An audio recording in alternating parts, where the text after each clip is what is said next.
پروردگار عالم ارشاد فرما رہا ہے وَلَئِن قُتِلْتُمْ فِي سَبِيلِ اللَّهِ أَوْ مُتُّمْ لَمَغْفِرَةٌ مِّنَ اللَّهِ وَرَحْمَةٌ خَيْرٌ مِّمَّا يَجْمَعُونَ۔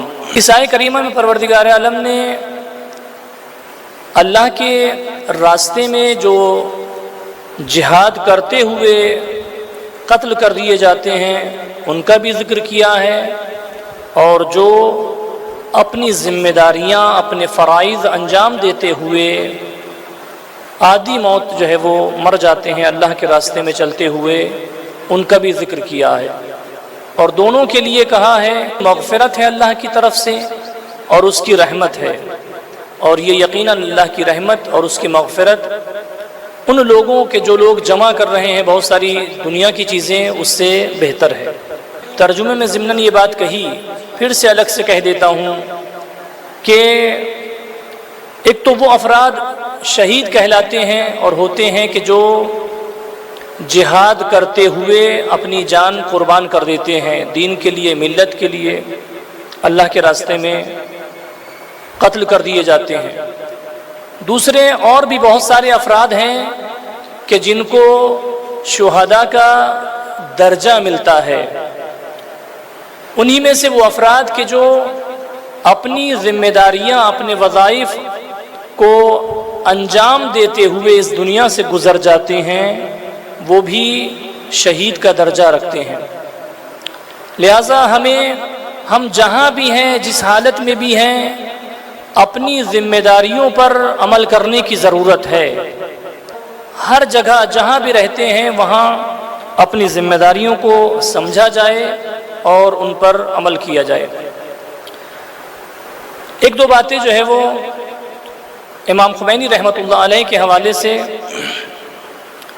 اور خاص کر یہ میرے بچے اور نوجوان بھائی اس پر توجہ دیں۔ ہم اکثر یہ بات کہا کرتے ہیں کہ آپ جس پروگرام میں بھی جائیں، جس مجلس محفل میں بھی جائیں، اور جن ہستیوں کا ذکر سنیں، کوشش کریں کہ ان کی کوئی بات اپنی زندگی میں لے کر آئیں۔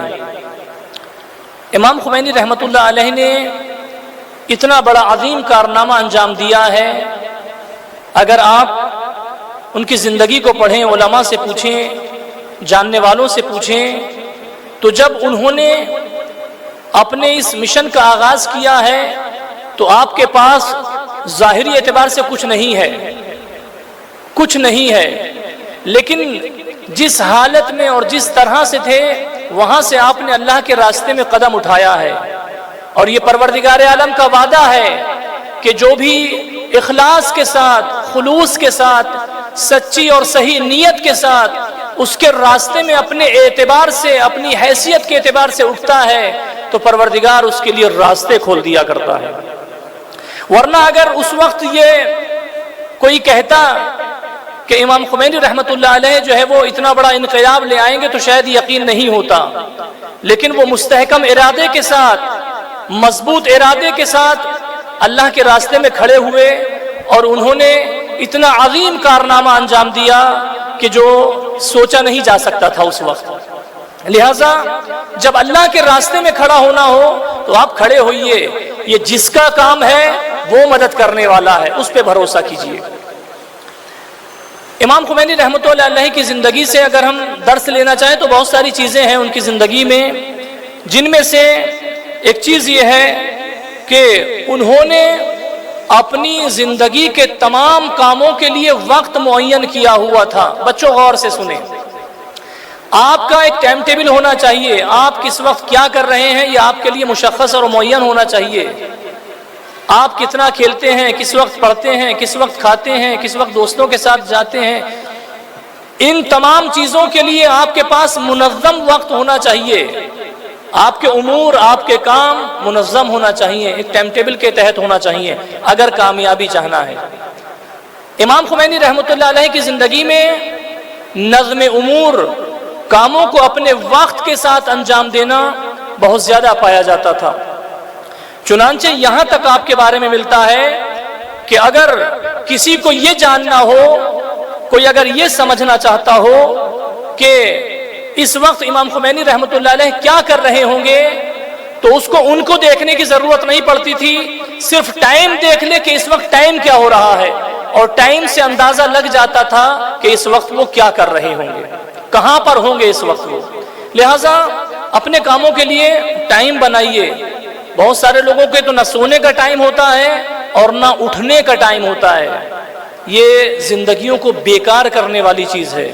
لہٰذا وقت معین کریں اور یہ طے کریں کہ کب کس کام کو انجام دینا ہے۔ جو انسان، روایات ہیں، جو انسان وقت پر کام کرتا ہے، اپنے کام کو منظم رکھتا ہے، ایسے انسان کہ جو ہے وہ یہ کام عاقل ہونے پر دلالت کرتے ہیں اور اس کی عقل میں اضافے کا سبب بنتے ہیں۔ لہٰذا اس چیز کی طرف توجہ دیں اگر زندگی میں کامیاب ہونا ہے کہ ہر کام کو وقت کے ساتھ انجام دیں۔ اس کے علاوہ بزرگان کے لیے اور سب کے لیے امام خمینی رحمۃ اللہ علیہ کی زندگی میں حسن اخلاق جو ہمارے معصومین علیہ السلام نے درس دیا ہے ہمیں، وہ جو ہے بہت زیادہ پایا جاتا تھا۔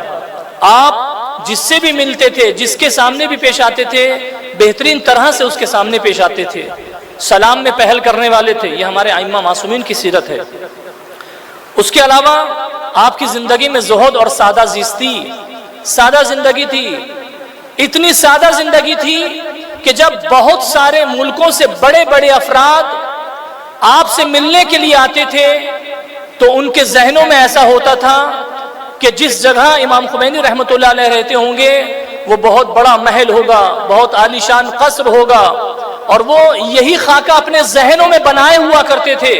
اور جب ان کو امام خمینی رحمۃ اللہ علیہ کے گھر پر لے جایا جاتا تھا تو بار بار پوچھتے تھے یہ گھر ہے امام خمینی کا؟ ایسے ایک تعجب کرتے تھے، یہ ان کا گھر ہے، یہ ان کے رہنے کی جگہ ہے، چونکہ وہ سوچتے تھے کہ اتنا بڑا انقلاب لایا ہے تو بہت عالیشان بنگلوں میں رہتا ہوگا، بہت عالیشان محلوں میں رہتا ہوگا۔ اس طرح کا ان کا خاکہ ذہن میں ہوتا تھا، اور جب گھر کو دیکھتے تھے تو وہ یقین نہیں کر پاتے تھے کہ یہ ان کا گھر ہے۔ یہاں سے ہمیں یہ سیکھنا چاہیے کہ ہم کسی بھی حال میں جو ہے وہ بہترین کارنامہ انجام دے سکتے ہیں۔ بہت سارے لوگ، بچے بھی کبھی کبھی پڑھنے کے لیے وسائل اور سہولیات کا انتظار کرتے ہیں کہ ایسا قلم مل جائے تو پڑھوں گا، ایسا موبائل مل جائے تو پڑھوں گا، ایسی کتابیں مل جائیں تو پڑھوں گا، ایسا اسکول آ جائے تو پڑھوں گا۔ بہت سارے لوگ انتظار کرتے ہیں سہولیات کا، چیزوں کا۔ جو لوگ کامیاب ہوتے ہیں ان کی زندگی پڑھیے، ان کے پاس نہ رہنے کو ہوتا تھا، نہ کھانے کو ہوتا تھا، نہ پہننے کو ہوتا تھا، نہ اڑنے کو ہوتا تھا، اور انہوں نے محنت کی ہے تو کامیاب ہوئے ہیں۔ کامیاب ہونے کے لیے ارادہ ایک مضبوط ہونا ضروری ہے۔ سہولیات کے چکر میں بہت سارے لوگ زندگیاں خراب کر لیتے ہیں۔ سادہ زندگی ہے لیکن اتنا بڑا کارنامہ انجام دیا ہے۔ اس کے لیے آپ آغاز کریں، اگر اللہ کے لیے خلوص کے ساتھ پڑھتے ہیں تو پھر کامیابی آپ کا مقدر ہے، کامیابی آپ کو مل کے رہنا ہے۔ لہٰذا ان کی زندگی اتنی سادہ زندگی ہے، اور یہ سادہ زندگی آخر میں اگر آپ خاص کر دیکھیں تو ایسا نہیں کہ آپ کسی ایک خاص حصے میں سادہ زندگی گزارتے ہیں۔ انقلاب سے پہلے کی زندگی ہو یا بعد کی زندگی ہو، آپ کی زندگی سادہ زندگی ہے۔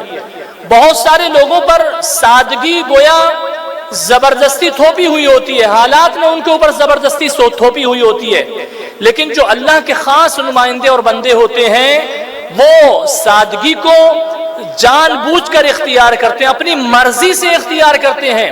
ورنہ انقلاب کے بعد تو بہت ساری چیزیں ہو سکتی تھی، بہت بڑے بڑے محل بنائے جا سکتے تھے۔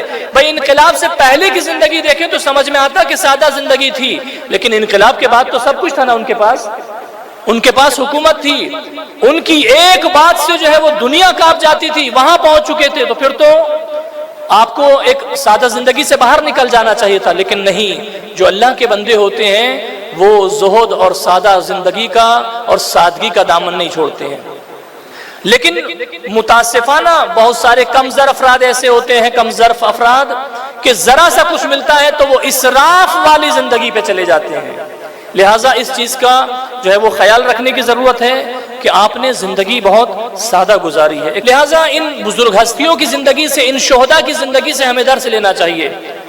ان شہداء کا پروردگار کی ذات پہ توکل رہتا تھا، اس پر بھروسہ رہتا تھا۔ اے میرے بچوں، آپ محنت کرو اللہ کے اوپر بھروسہ کرتے ہوئے، محنت کرو، صرف بھروسہ نہیں، کہ بیٹھ کر بغیر محنت کے بھروسہ کرے، نہیں، آپ محنت کریں اپنی حیثیت کے اعتبار سے اللہ پہ بھروسہ کرتے ہوئے، پروردگار آپ کو کامیابی دے گا۔ شہداء کی زندگی میں یہ چیز جو ہے وہ پائی جاتی تھی۔ اس کے علاوہ جن ہستیوں کی طرف سے آج ہم جمع ہوئے ہیں، ان کے یہاں پروردگار سے رابطہ، وہ اللہ سے رابطہ کرتے تھے، مناجات کرتے تھے، دعائیں کرتے تھے۔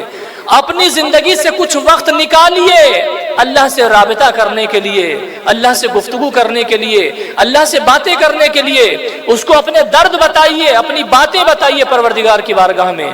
یہ اللہ سے رابطہ آپ کا مضبوط ہونا چاہیے اگر کامیاب ہونا ہے۔ اس کے علاوہ گناہوں سے بچنے کے راستے تلاش کیجئے، کیسے ہم گناہوں سے بچ سکتے ہیں، کیسے شیطان کے حربوں کو، شیطان کے وسوسوں کو، اس کے فریبوں کو اپنی زندگی سے نکال سکتے ہیں۔ اگر کامیاب ہونا ہے تو ان تمام چیزوں کی ضرورت ہے۔ پروردگار عالم سے دعا ہے کہ پروردگار ہمیں ان بزرگان دین کی زندگی کو سمجھنے اور اس پر عمل کرنے کی توفیق عنایت فرمائے۔ والسلام علیکم ورحمۃ اللہ وبرکاتہ۔